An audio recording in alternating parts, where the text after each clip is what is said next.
If you're looking for a video to help you cook that next hot and fast brisket for your barbecue, you found the right spot. Hey, this is Steve over at Cookout Coach, where if you want to get better at your barbecue, you found the right spot. Now today, we're going to be doing the king of backyard meats, and that's going to be the beef brisket. We're going to cook this hot and fast today. Always when you're cooking brisket, give yourself time to rest, give yourself extra time, because even hot and fast, this is going to be a while. But we're going to keep it pretty simple, so yeah, let's just get to the trimming.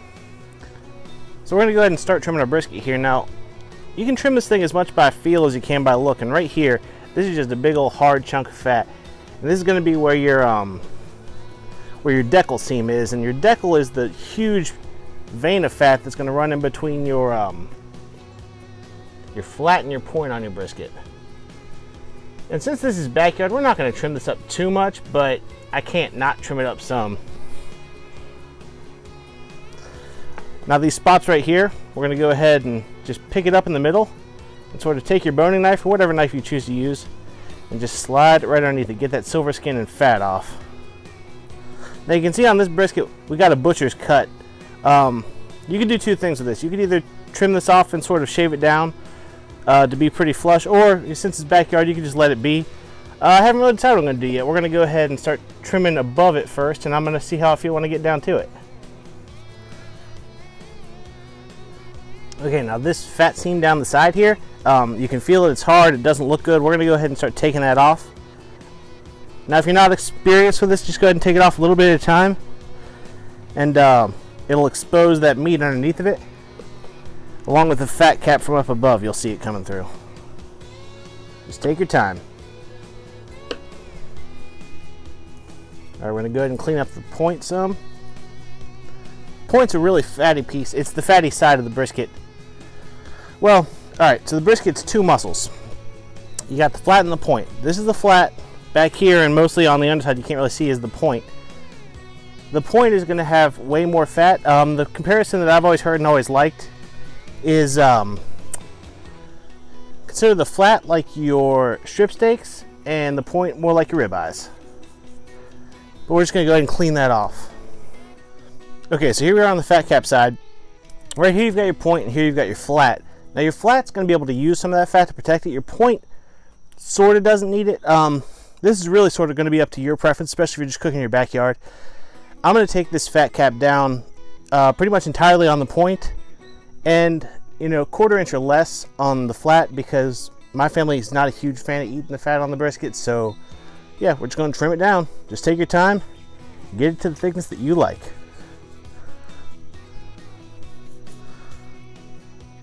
You always want to look for any hard pieces of fat. Those aren't going to render well. There's probably not a whole lot of meat in it anyway, so just go ahead and be careful if it's your first time, but don't be afraid to knock it off there. Okay, so the last thing I'm going to do before we start seasoning this is I'm going to take, and you see how the grain is running like this. A lot of times once you cook it, it's really hard to tell what direction the grain is running with all your bark on there. So I'm going to go ahead and make a cut right here. I still left some gray meat on there in the first place, so I wouldn't feel bad about it, but there I go. I know that from this point, all of my slices can go parallel to that cut. Now, the next step is the seasoning. I'm real excited about what we're going to do today. So we're going to use 3 seasonings. This is a simple backyard brisket, but we're using 3 seasonings, but come on guys, it's not hard to throw more seasoning on. So we're going to start off with Texas beef. I've used several AP rubs, and let me tell you, this AP rub is, oh my gosh, it's probably my favorite. Like, you just open it and smell it, and you know you're going to have a good time on the grill today. So we're going to go, like medium, because this is a dense cut of meat. This is a prime brisket, so there's a fair amount of fat in the middle there, but beef can handle your seasoning way more than like a pork or a chicken. So we go ahead and hit it with this Texas beef. Make sure we get the sides. And this is going to be, our salt, our pepper, our garlic, our onion powder, that kind of thing. Now the next thing I want to hit is another AP, but it's more directive AP, and that's Meat Church's Holy Gospel. I've been hearing a lot of great things about Meat Church rubs, so I'm really excited to try these. Now, it's a little confusing sometimes on their website because they've got Holy Gospel and then they've got the Gospel AP rub. And so I had to go on the website and read the description to figure out what exactly the differences were. And what it is, or what it sounds like to me, is this Holy Gospel matches up a little bit more with the Holy Cow rub they have. So there's a little bit more black pepper, a little bit more, I'm just going to call it a little bit more beef-oriented seasonings in there. Whereas your the Gospel is just your more general barbecue good time AP rub. So since we're doing beef today, I thought I'd go with Holy Gospel. And the last thing to finish off is going to be Holy Cow. I mean, I really don't need to explain that one very much, do I? It's called Holy Cow. Now they've got some other seasonings that I'd probably like to try on a brisket, and I probably will. Specifically their fajita seasoning. I'm like, that just sounds good on a brisket. You know, chop it up for tacos. Oh man, that sounds delicious.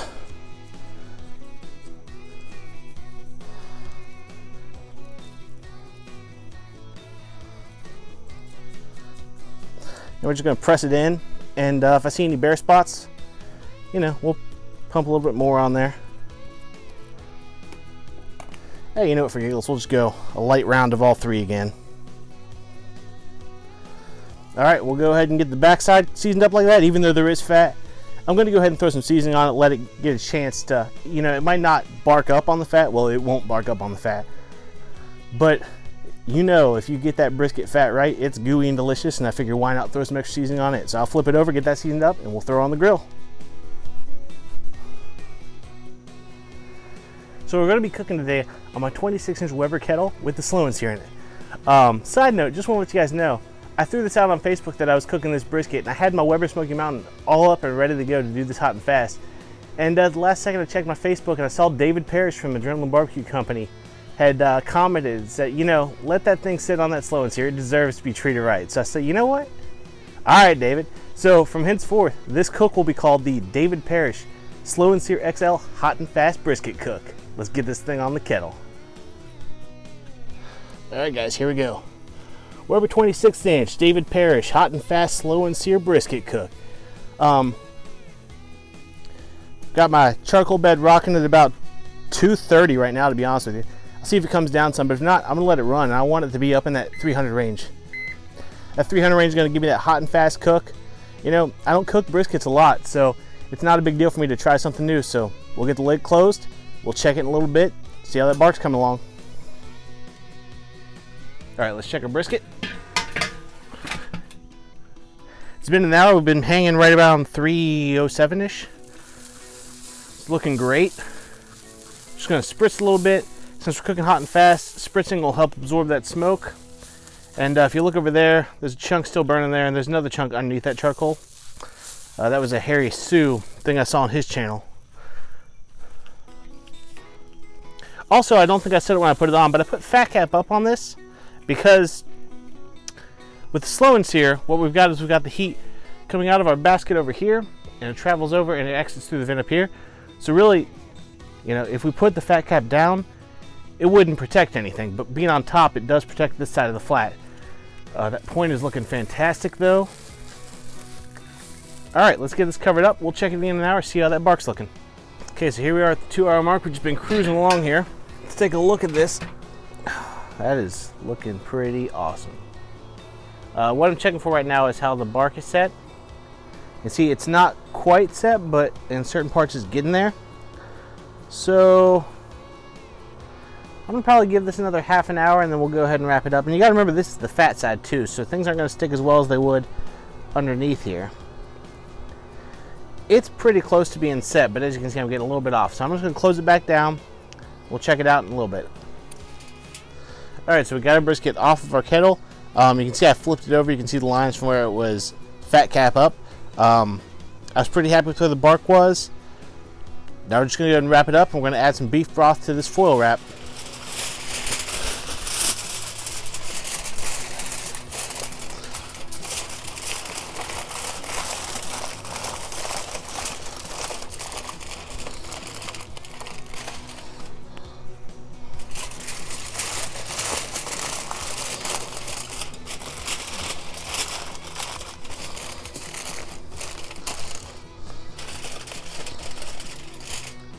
Ladder broth. You want to make this wrap as tight as possible once you get your liquid poured in there.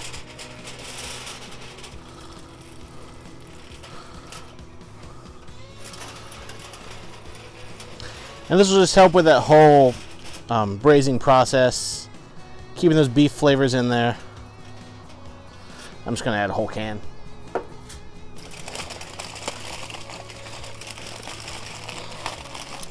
I want this to roll up tight. Now, if you have a full-size foil pan, I'd really recommend once you get it wrapped up, toss it down in that just to avoid any accidents. I don't have any on hand today, so we're just going to wrap it up tight and double wrap it and hope for the best. Now, once you get this wrapped, go it around the bottom. Make sure everything is pushed in as tight as possible.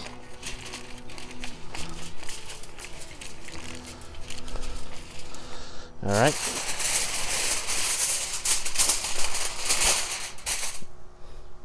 There we go. We're going to go ahead and get this back on our kettle. We're going to get a temp probe in it. We'll see you again when we hit 205. All right, so our ThermalWorks smoke was telling me that we've hit 205 in the middle of the flat there. So right now, I'm just going to probe for tenderness. And that flat feels right. Now if you go back here on the point, oh, that point is done. More than anything, go for tenderness. If you have a meat that's hit a temperature that you expect to be done at, and it doesn't probe right, definitely leave it on there. I actually just came out and checked this at 202, and it wasn't ready, but 3 degrees made all the difference in the world. Let's go ahead and get this in a foil pan. Okay, so now that we've got a wrapped brisket in a pan, what we're going to do is we're going to open it up. Let it vent for 5 or 10 minutes until it stops steaming. You really want it to quit steaming so you can preserve that bark that's on the top of this thing. Then we're going to close it back up, loosely, just cover it back up.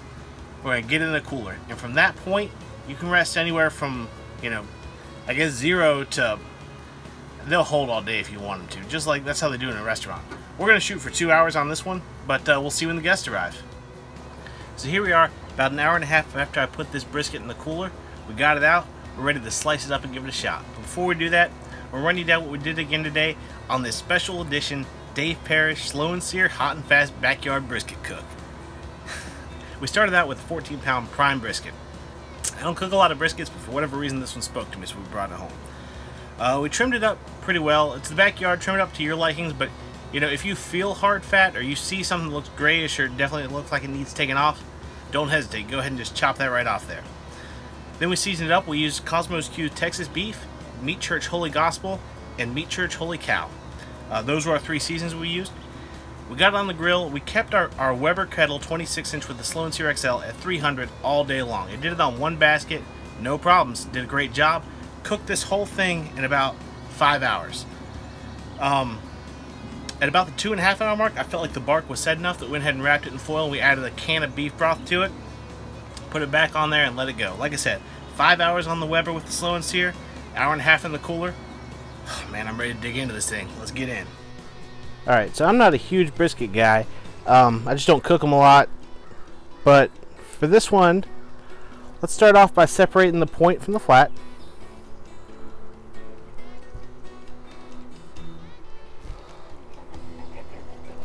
There we go. So when you order at a restaurant, they'll go ahead and they'll cut you both on the same slice, and I just don't like that because your point, which is right here, the grains run different than they do on the flat. So let's go ahead and let's start cutting this flat though. We can see my mark from earlier is actually right here. You can still see the grain. Let's go ahead and see what our slices look like. Now, if you're doing this at home and you realize you've got a brisket that's a little too tight or a little too loose, you can game it by cutting your slices thicker or thinner. But this one feels about right to me. So we're going to go with that number 2 pencil slice.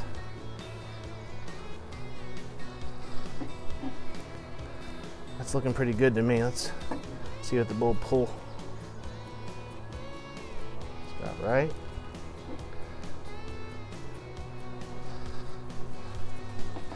Oh, that's a little thin.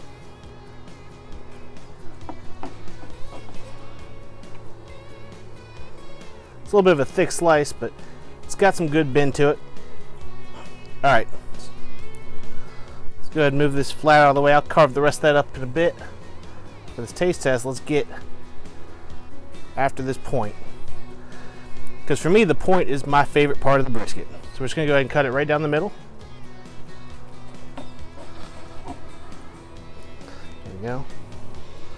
We'll go ahead and cut some slices from this. Now, if you're in a restaurant, they'll refer to this as moist.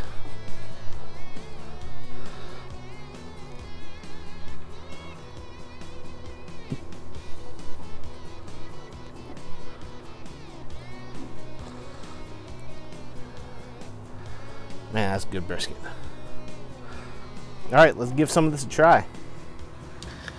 All right, guys, let's try this out.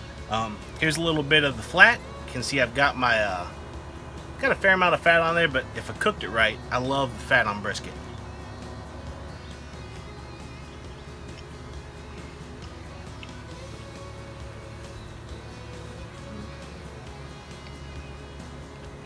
That's pretty darn good.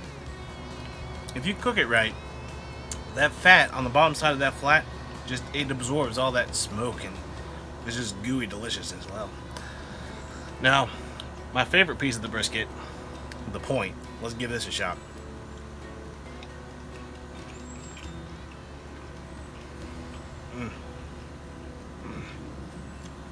That is money all day long. So that's all we got for our special edition Dave Parrish Slow and Sear XL Weber 26-inch kettle hot and fast backyard brisket cook. I've said that enough times in this episode, I've got it memorized now. Now, if you want to see what a Weber 22 with a Slow and Sear can do to a brisket, go check out my buddy Kenneth over at What's New Barbecue. Just released a new video just a few days ago where he does the same thing on his 22. So go check him out and tell him Steve sent you. But yeah, I'm going to get to eating this, so until next time, y'all take it easy.